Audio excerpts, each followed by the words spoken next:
আচ্ছা আব্দুল, ওই দেশের বন্যা যে চলছে এই বন্যার কোনো খবর শুনছো নাকি? জি স্যার, শুনছি তো। দেশের অবস্থা তো ভালো না স্যার। ওই ফেনী তো গোটাই সাগর হয়ে গেছে, এমন অবস্থা মনে হয় যে অথই সাগর, এই অবস্থা। আচ্ছা স্যার, একটা কথা কমু।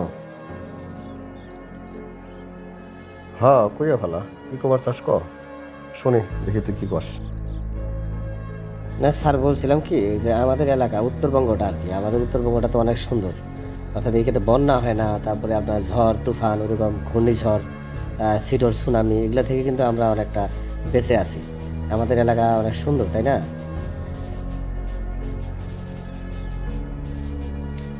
তা অবশ্য তুই ঠিক কইছ।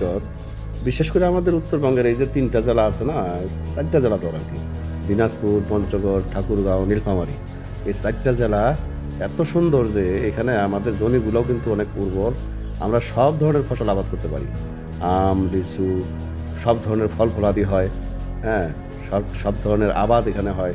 একবারে ধান থেকে শুরু করে একবারে যত রবি শস্য আছে সব কিছু কিন্তু আমরা আবাদ করতে পারি। আমাদের মানে জায়গাটা কিন্তু অনেক বসবাস উপযুক্ত। জন্য শোন, আল্লাহর কাছে শুক্রিয়া কর, বুঝছো? আমাদের এলাকাটার মতো ভালো জায়গা আর হয় না, বুঝছো? আমাদের জায়গাটা অনেক অনেক সুন্দর, বসবাসের জন্য খুব ফাইন এলাকা। Wow. আচ্ছা স্যার, ওই সমস্ত যে নিচু এলাকা যে আছে, ওই যে ফেনী, চট্টগ্রাম, যে সমস্ত যে সমস্ত এলাকাগুলো আজকে পানিতে ভাসতেছে, ওই এলাকার লোকগুলো তো আমাদের এই এলাকাগুলোতে এসে বসবাস করতে পারে, ঠিক না? তাতে অসুবিধা কি? তাই কি আর হয় রে পাগলা? তাই বলে কি ওই সমস্ত এলাকা ছাইরে আসতে পারে ওরা?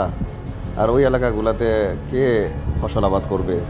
ওই সমস্ত অঞ্চলে কত সম্পদ আছে, সেই সম্পদগুলো কে ভোগ করবে? হ্যাঁ, এক জায়গা ছেড়ে আরেক জায়গায় আসা যায় না রে বোকা। যে যেখানে আছে সেখানেই ফিট। আল্লাহর কাছে দোয়া কর যাতে তাড়াতাড়ি বন্যার পানি নাইমা যায় এবং দেশে শান্তি শৃঙ্খলা ফিরে আসে।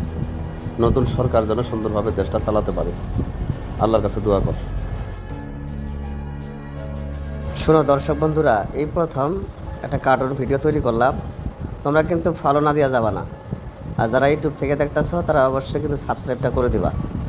আর ভিডিওটা শেয়ার টেয়ার করে দিও, লাইক টেক দিও, যাতে ভিডিও তৈরি করার জন্য আগ্রহ পাই, বুঝছো? সবাই লাইক দিবা কিন্তু।